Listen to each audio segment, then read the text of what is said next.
tell you what, the majority of the best hunters I've known in British Columbia all came from Vancouver Island. You imagine growing up in this rainforest, trying to find a 3-foot tall deer successfully. It's kind of brings back the memories of excitement when I was a kid, you know. I'd be going through the jungle like this, and it can be hard at times just to find a game trail. Look at this stuff. You got ferns up to your shoulder, up to your neck, and nothing is easy. It's kind of cool. I just found a definite trail right here, going right by this log. It's faint, but you can tell. And all of a sudden it just triggers that little bit of excitement in me of wondering what's going through here. Oh, man, I'm gonna get a camera in here or whatever. I mean, a salt lick or hang out, and can't wait to come here in the rain and sneak around. It's pretty cool. It's quite the thing running around in a rainforest, man. I'll tell you what. I ran through a rainforest in New Zealand, South Island, on the west coast. Holy cow, man, that was some jungle. It's crazy. I remember literally walking on top of green vines and roots forever, not even knowing if I was near the ground. It's so thick, trying to find some red deer, red stags. The rainforest is something else, especially when it's raining. Anyway, babble. Gotta get some shares going here.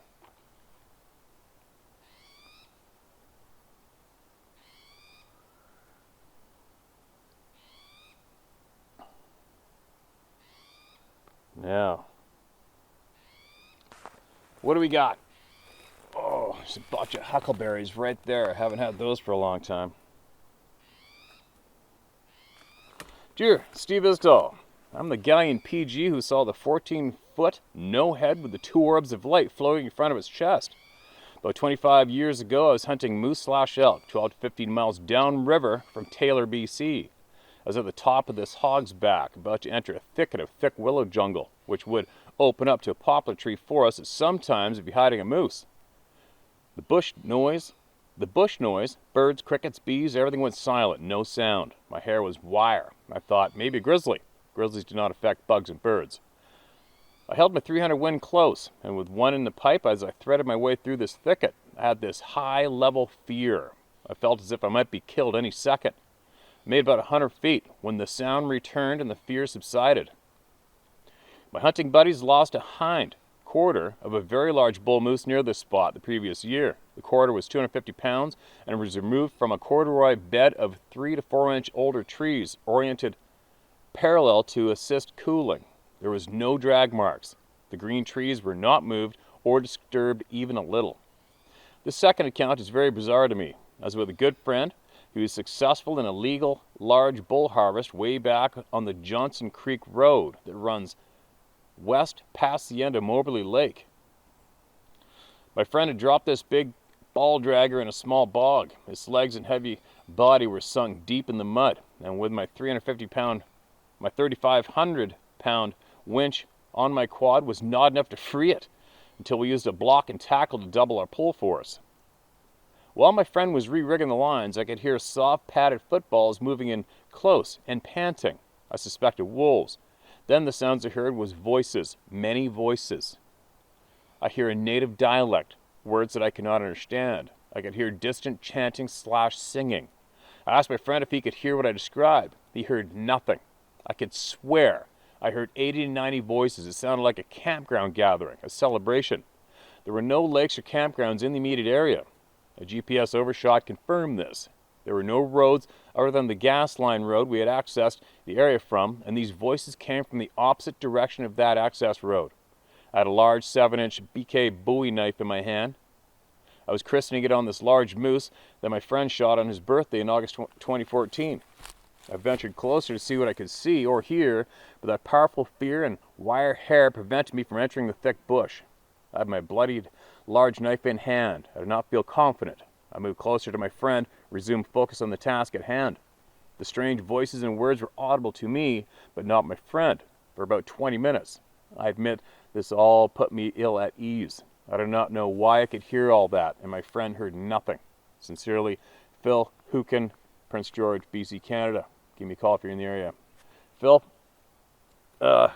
you've had a few encounters, man. You've seen some things. And what I'm thinking is possibly, from what I've been gathering from very educated people, experienced people, I should say, when it comes to this topic, very knowledgeable people, is I have a feeling possibly you may be personally, your energy may be vibrating on just a little bit more of a different frequency, so to speak, and it's allowing you to be more aware of what's going on, possibly. And I can directly relate to an experience of my partner hearing something clear as day and me hearing absolutely nothing where that sound came from. So I don't know who or what governs who gets to hear or not. I haven't a clue, but from what I'm understanding, I think it's possibly your own personal energy vibration, how your energy is vibrating, what level, what speed it is. I don't fully understand the energy thing yet, but I do understand that we are vibrating energy. That's 100% for certain. And because there's many people out there just like yourself who routinely have had numerous experiences throughout their lifetime, right? I mean, while other people haven't a clue. They're just cruising right through this whole lifetime being numb to everything and not sensing or seeing or hearing anything. But that's definitely quite interesting experience. And the moose meat going missing, that pissed me off. I can't stand losing game meat, especially moose or elk, because of the physical effort, usually the money that goes into getting that meat, and it's kind of not fair, right? For somebody to just go along and steal it, no matter who they are. And some of you might think, oh, well, you're hunting on their land. No, we're hunting on our land too. We share this planet. We all share this planet. Got it? I don't know who started the we're not supposed to be here, encroaching on their land. Oh my God, it's we're encroaching on on and on and on. The big complaint, the big emotional blast. But one thing I can tell you for certain is this is all of our land together, every single one of us on this planet. It's just how we treat it, right? And how we treat each other. But there's no borders. There is. You go on Google Earth and take a look at a map and show me where the Sasquatch border is. Sasquatch or humans? There isn't one, okay? Anyways, I babbled a little bit. I've only had coffee again. And thanks for that share, man. I'll be talking to you one day, without a doubt. I go through Prince George, I don't know, 4 times a year anyway, on average in the fall. What do we got here? Just a rock. Hi, Steve. Hope you're well. I'm sending another experience that took place a few years ago and 10 miles further east of Greenwater than my other experience that I sent you a few days ago. It was midsummer, and a small group of us went hiking up to Government Meadows in Mount Rainier National Forest here in Washington State. We'd driven up on the Forest Service road as far as we could and continued up the Jeep Trail on foot. We'd only hiked in about 3 miles or so. We took our time because we had everyone's kids with us. There were about 5 adults, 6 kids ages 7 to 13. We saw a small herd of elk and some deer on the way up, but that was about it. We reached an area where the trees were sparse and had very little undergrowth and several windfalls. We decided to stop there to give the kids some lunch. There were large patches of sunshine, and it turned pretty warm. I was leaning against one of the windfalls and suddenly got the feeling we were being watched. I looked out beyond the group and saw what I first thought was a tall stump sitting about 30 feet away in the shade of the trees. Since I was in the sun, I couldn't see it real clearly, but like I first thought it was a stump. Like I said, I first thought it was a stump, but a stump has never made the hair on the back of my neck stand up, straight up. It was about 4 feet tall in various shades of dirty brown. The longer I looked, I could make out a thin figure like a gangly teenager squatting down with his arms to his side. I couldn't make out any clothing. I glanced at the face. It looked sort of human, but not. I was afraid to look it in the eye, although I didn't feel we were in danger. I just felt extremely uncomfortable because of its intense gaze, and it was perfectly still. I glanced to my side to make sure all the kids were accounted for, and when I turned back, it was gone, completely gone. With the sparse trees and little underbrush, we had visibility of 50 yards or more. I started scanning the surrounding area, but it was just gone, nowhere in sight. One of the guys saw me go into high alert and asked what I was looking for. I told him, but just said that I thought it was a man. I wonder if he might have known what I'd seen, because he hunts up in the same area, and he got the kids rounded up, and we were heading back to our trucks within 10 minutes. I didn't mention this to anyone because they'd probably not believe me and call me crazy. So anyway, there's my second experience. Thank you for your channel, Steve, and providing a safe place. Stay safe, Sandy B. Wow, Sandy. That'd be something else, right? And take a look around me. You know how many stumps are around me right now?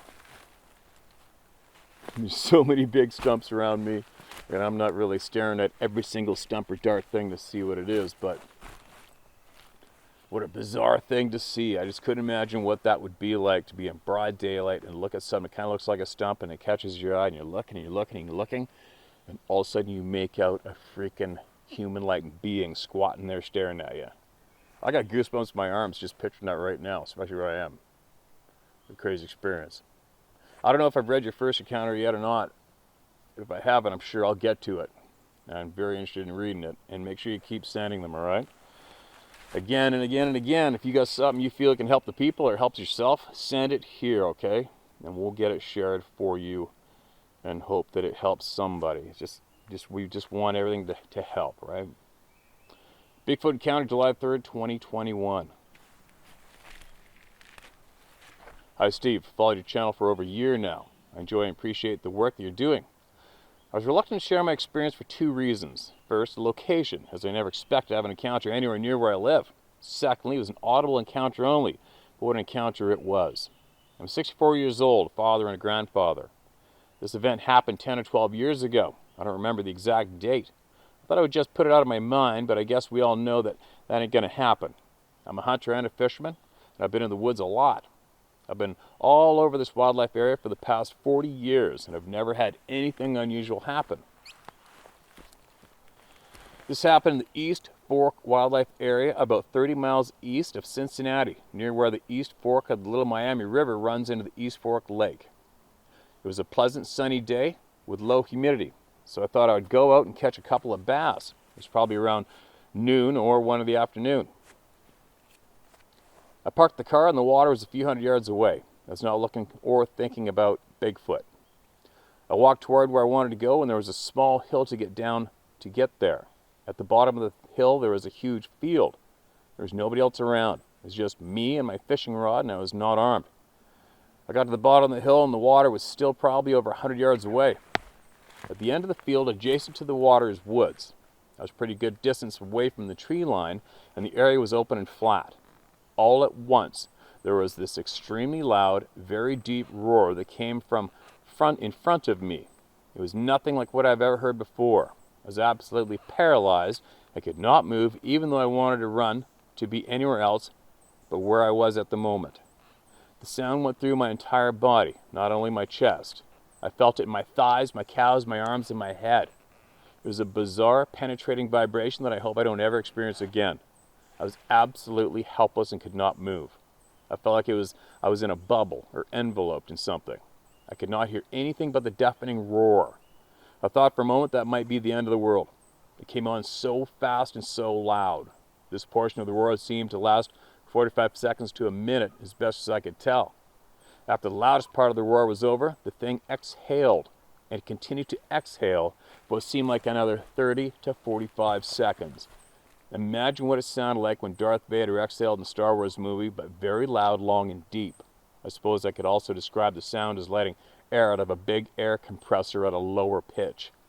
What a lung capacity they must have. Or maybe their respiratory system is much they can inhale and roar or exhale at the same time. I was terrified with a level of fear and dread I'd never ever felt before. The other thing was that I couldn't see it. I was shaking all over.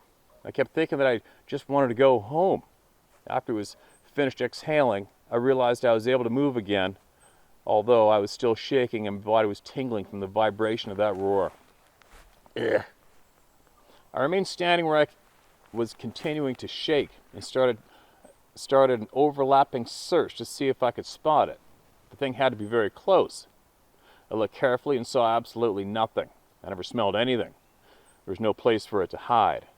Then, oddly enough, I remember smiling slightly with a little chuckle and thought, that was a Bigfoot. I said to myself, I've got to get out of here and quick. I wanted to get home. Next, the thought came to mind that, no, I came here to fish and I'm going to fish. Guess what? I proceeded over to the water, started to fish. Holy shit. My heart wasn't really going into fishing after what I just went through. These beings could absolutely put thoughts into your mind that are not your own, and it seems they have the power of invisibility. There was no place near it could have hid. I felt there was no place near that it could have hid. It felt very close. I managed to fish for a few minutes and didn't catch anything. I guess the being left and I didn't feel obligated to fish anymore. I slowly walked back to my car, still bewildered about the whole ordeal. All these years later, I'm still bewildered. That's my story. It is absolutely true. It is still hard to accept what happened. I've not returned to the area where this happened. I hope my experience helps someone. I really don't care what people think about me. My name is Mike Shell, and you can use my name if you want. Thanks and best regards, Mike. You know, one thing, Mike, is every single person that experiences that roar describes it basically exactly the same. Have you noticed that one?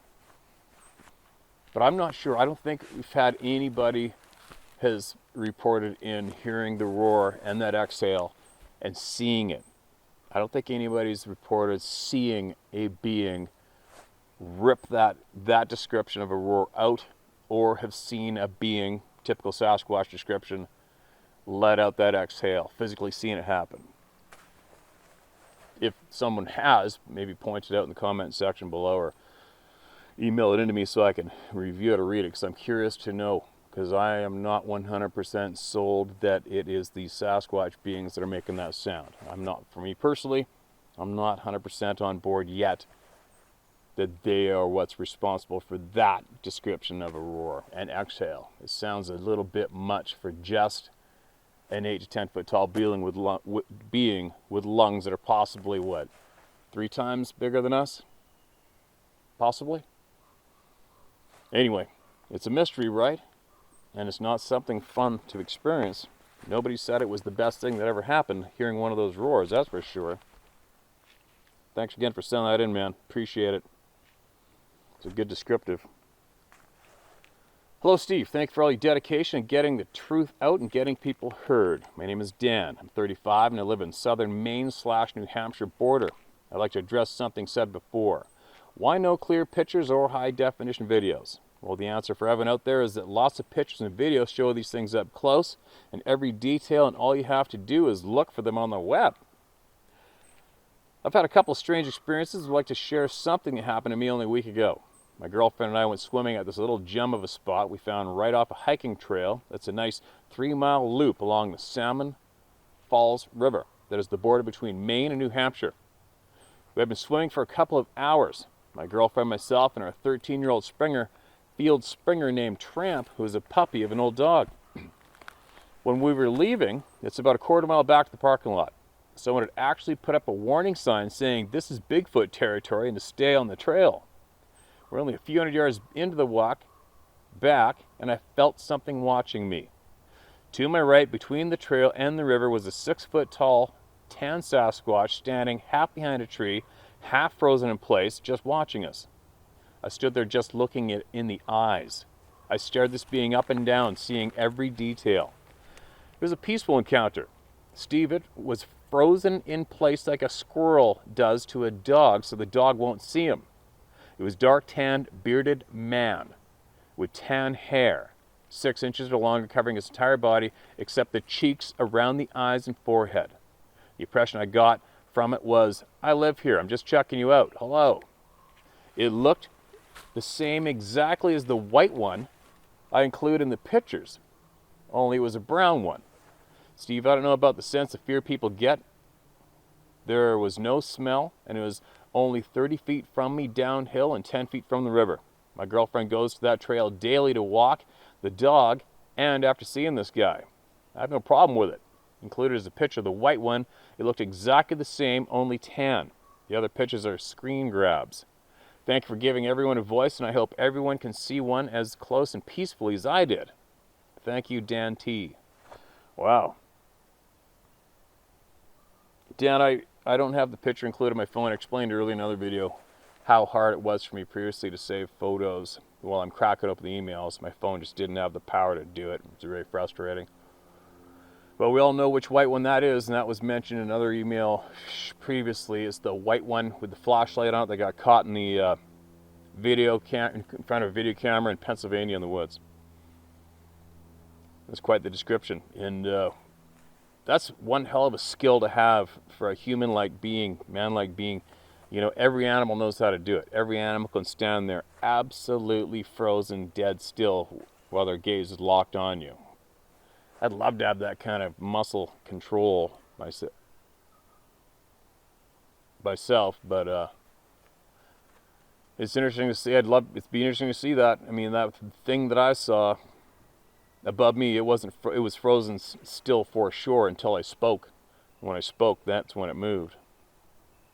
But it's a very effective skill. It's a very effective move, is to stand absolutely frozen and do not move. And when it comes to human beings, all animals, it's a very, very hard thing to detect if you can't feel the energy or if you can't smell the scent from downhill, right?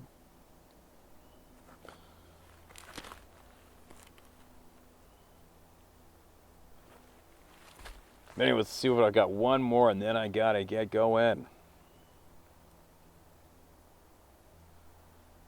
All right, one more quick one here. Another one from Kentucky. G'day, Steve. My name is Keith, and I'd like to share my story. This event happened early morning, December 17th, 2020. I was on my way to work in central Kentucky. I don't want to give the exact location for the safety of these creatures. It was that orangish time of morning just prior to sunrise. I'd just gone around a bend in the highway when I saw a very large man in a black hoodie walk across the highway and up a steep embankment. There's a thin tree line at the top and then an open field. When I got to the place he crossed, he was gone, just disappeared. This is when my logical mind kicked in. Why did this man cross at this location when there was a gravel drive 30 yards prior? How could any human cross a 2-lane highway in 4 strides? How could any human climb a 45-degree embankment without breaking stride? And lastly, humans don't disappear. I don't understand what I saw, but I do know what I saw. Steve, please keep up the good work. Good luck in your move. Moving's never fun. No, it's not, and I gotta get going. But Keith, thanks for that share, man. This must be, isn't it something else? Isn't that a crazy thing to see? And not being familiar with that shit previously? Mind-boggling. And then as soon as you see it, you got to try to figure out who the hell you're going to be able to tell, right? Frustrating for some, for many, but not anymore, not here. I've got to get going and get on with much. And I'll be back shortly with much.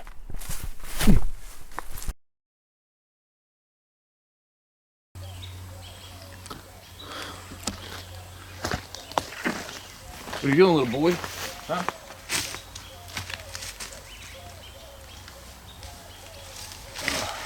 What are you doing?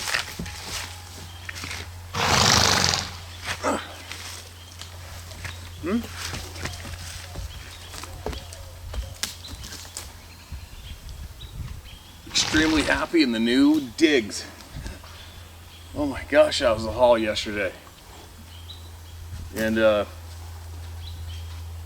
when we got back the other day, one thing with horses, especially, I don't know about anywhere else on the planet, but here in British Columbia, when you glance out the window and their tails are whipping all over the frickin' place and they're kicking their feet up, they're absolutely uncomfortable.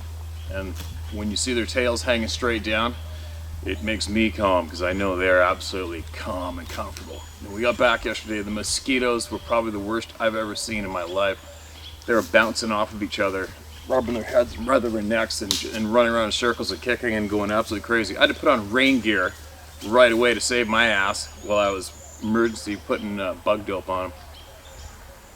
It's quite the send-off, wasn't it, buddy? All right? And then we stopped in the horse trailer, and then off we went for, I guess 7 or 8 hours anyway. They were in the horse trailer until we finally got here. And now they're just cruising around in the timber here, and they got some fields out in the back here, and the timber in here for shade, and there's no mosquitoes. There's a couple mosquitoes, but nothing. You can see there. I don't know if you can see them in the camera or not. It's too far to tell for me, but They are calm and comfortable. So good. Right? But anyway, I still got to make, I don't know how many runs back. Still got to make, I don't know. I got a car I got to drive back. I got another boat I got to drive back. Haul back. I've got, I don't know how much stuff. I still got a lot of stuff. And then to top it off, my buddy's out where I keep the boat in the water, where I'm going to be guiding again shortly. My two buddies, one buddy owns the lodge. They were tormenting me yesterday with a text that they had 7 salmon at the 30-pound plus mark yesterday. No, day before yesterday. And they texted me yesterday morning saying the morning started out exactly the same again. And for all you anglers out there, you can imagine what that feels like, right? It was just a punch to the guts. Oh! It was prime time out there in the water. And I want to be filming under the water right now in this particular spot where this particular run of salmon's going through right now. And I can't. It's hard to take. But anyway, I'm going to get some emails done anyway before I go. Hide in the shade. Horses for a little bit. See what's going on. But listen to this. Remember that person emailed in about that monstrous turtle shell with the numbers on it? Well, we got an email reply here. It says turtle shell with numbers on it. I think this is a reply. Hey Steve, I've been wanting to write in concerning an event that happened to myself and my middle brother when we were kids, but never had the courage to do so until you read that gentleman's account about that dinosaur/turtle shell with an apparent serial number on it. Now I'll have to be, because there's a few spelling mistakes in here, so bear with me if I'm not too smooth in this one, alright? Now I will have 2 stories to submit here, and both involve myself and my middle brother. First story back in the summer '74 in southern New Jersey, Michigan. Cumberland, now it says Cumberland, Colorado. I think we're missing a chunk of this email. My brother and I were behind our home digging out box and painted turtles from the mud of a mostly dried up creek bed. We'd do this so that we could race them against each other if we were lucky enough to find 2 or 3 of them. One day right after school, let out for the summer, we were digging as usual with our bare hands, and I dug and gripped what I thought was a very large and gray creek stone. The object came out surprisingly easy, and I screamed when I realized it had moving legs. I got out of it immediately in fright and ran away about 5 yards back from it, realizing straight away that this was a turtle we'd never seen before. We carefully roped and brought it up to our house in a huge grapefruit box. After our collective fright wore off, kids would still be kids no matter how scared. The turtle was very heavy, I'd guess about 25 to 30 pounds. We hosed the mud off the turtle's blackish gray shell, and we both realized at the same time there was a series of numbers and a few letters, not painted but etched into one of the sides of the turtle. Perhaps it was branded. Now this is getting interesting, isn't it? The turtle was maybe about 3.5 feet long and very dark, almost black, and a bit oval shaped. Even its head was black and long with grayish colored eyes. This giant turtle also had a yellow-greenish line around the edges of its carapace. As a resident of New Jersey for 45 of my 57 years, I know all of the turtles look like here. And that turtle was not native to NJ or anywhere near NJ that we could determine at 10 and 12 years old. We kept the turtle in a box overnight, and damn it if the greenish line didn't glow in the dark. What? The odd thing about the numbers on it was that the shell was growing over the original etching, and it was beginning to flake in areas. It had been etched a very long time ago, as turtles grow quite slowly. Fast forward to about 10 or maybe 12 years ago, I was reading a magazine called Weird New Jersey, which is all about strange goings-on in the state of New Jersey. I about flipped my wig when someone wrote in that magazine with a story much the same as mine. Some large size color, same head, eyes, glowing greenish carapace. But this turtle was found way up in Bergen, Colorado. Bergen, CO. In the extreme northern part of the state, as opposed to our finding in the extreme southern part of the state. I mean, what are the odds? And all those years later, I tried to reach the writer of that story, but to no avail.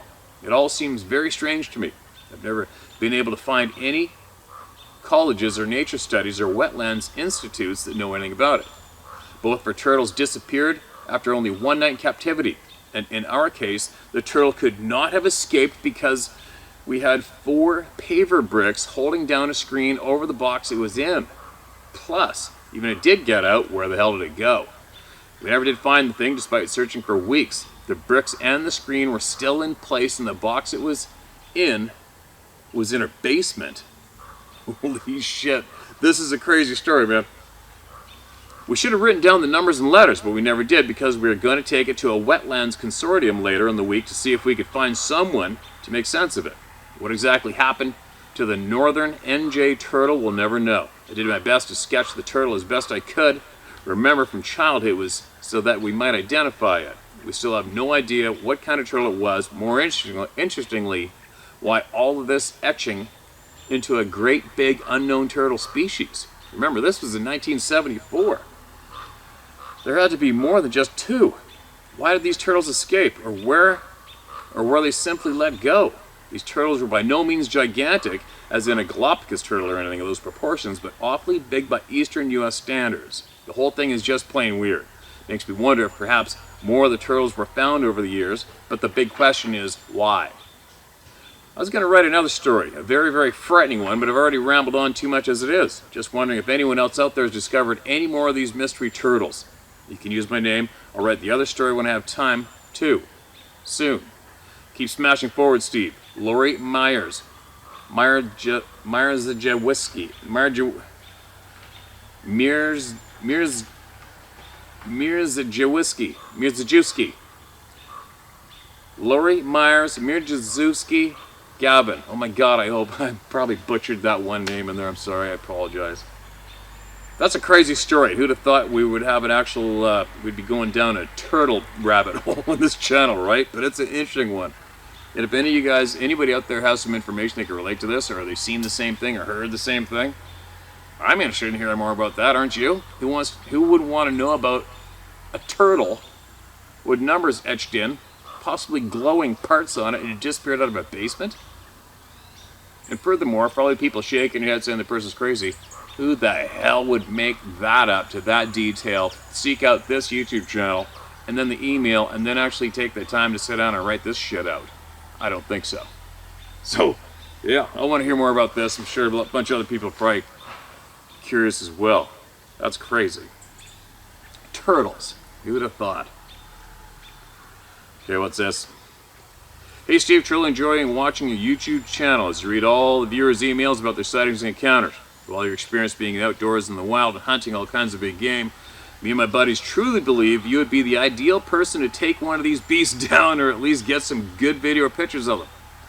That's what the public needs to have, an actual body. Then the government can't deny their existence anymore. We truly believe you're one of the few people that are stealthy enough to sneak up on one of these creatures and take a video, or better yet, take one down.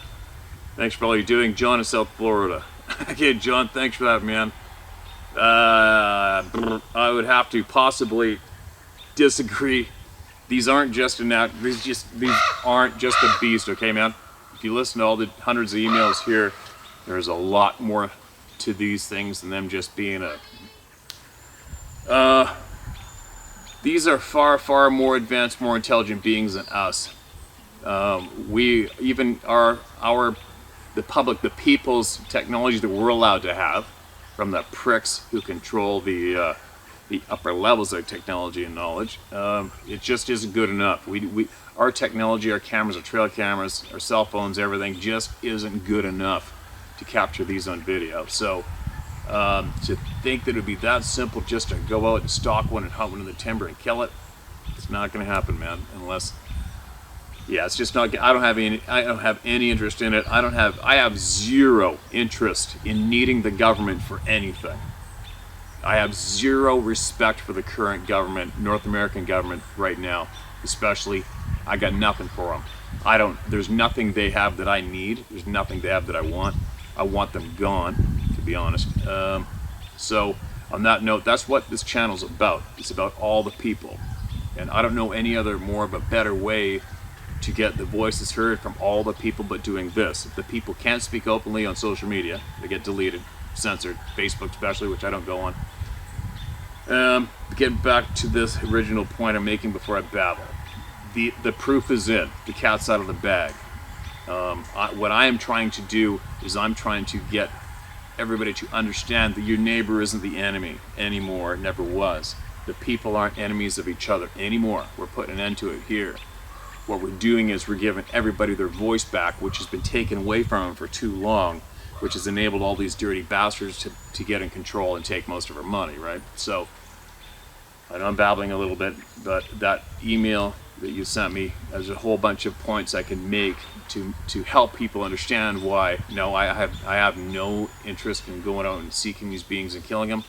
I did intentionally seek them out 8 or 9 years ago and had my ass handed to me. And yes, I have successfully guided and hunted basically everything, almost everything in North America, more guided, numerous times. And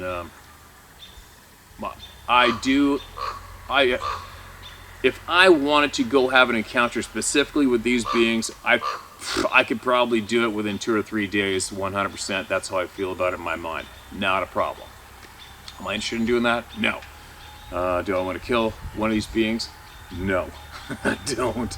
Not a chance. I do not need that wrath of hell dumped on the rest of my existence in the face of this planet as a result of doing that intentionally unprovoked. Would I kill one of these beings if they're threatening me or my family?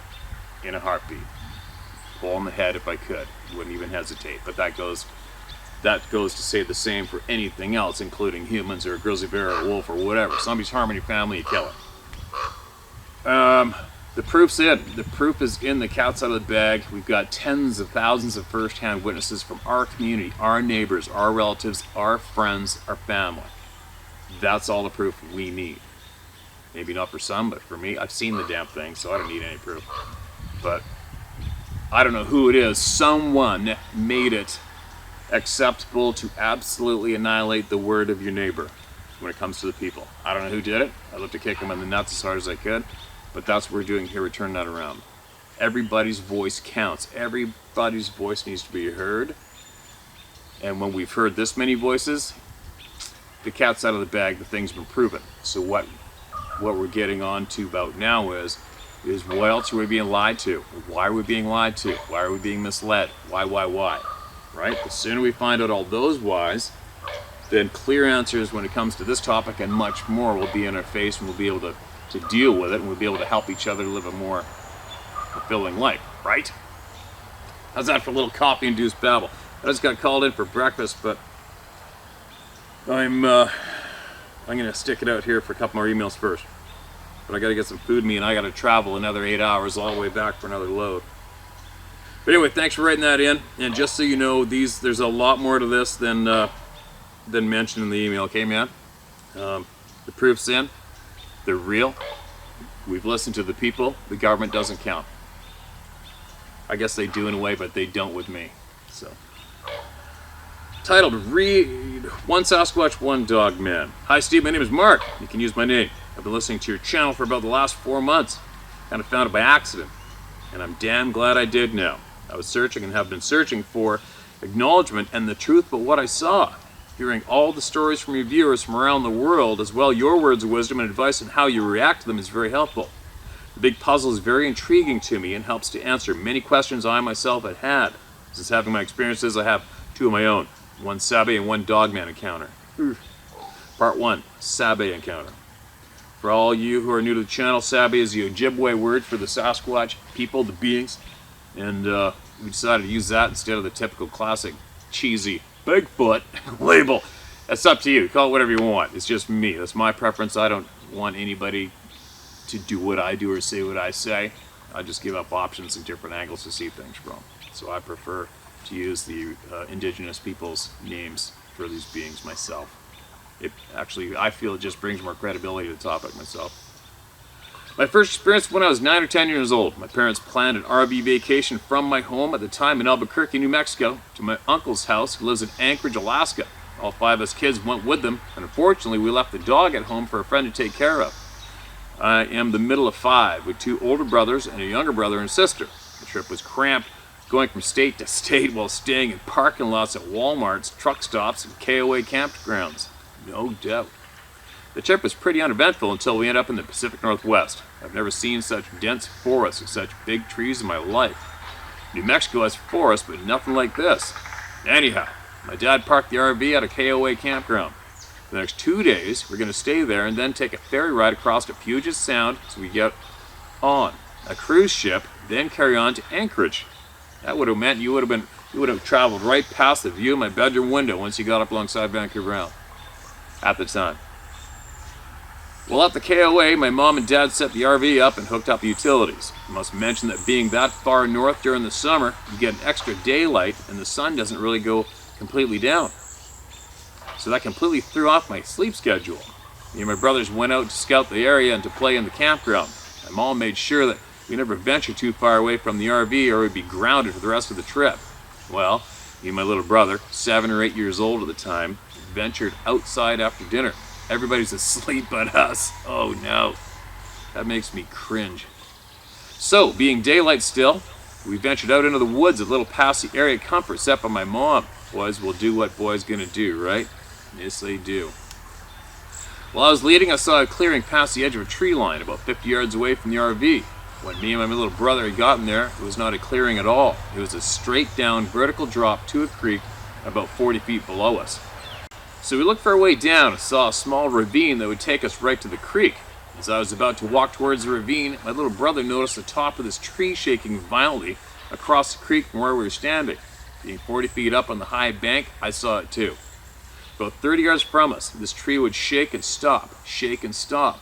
So I tried looking down towards the base of the tree, and that's when my little brother and I both saw it. It was a Bigfoot. I was frozen and stuck staring. It was reddish brown, like the color of dead pine needles. Long hair hung under its elbows. I saw its arm swing down off the trunk of the tree, and it turned 180 degrees and walked away. As the Sabe walked away, I saw its knee lift up and its arm swung low as it left. The hands and fingers were dark gray in color, and the foot had ashy gray color to it. I wish I had seen his face, but the dense tree and the bush cover obscured me from seeing the whole upper part of it. After that, I turned and ran to catch up with my little brother. My little brother didn't bother sticking around to see it and was screaming, "Bear, bear." As he ran back towards our RV, I yelled, "It wasn't a bear," as we both ran back. Once back in the RV, we woke everybody up. My mom and dad, of course, grounded us, and my older brothers didn't believe us.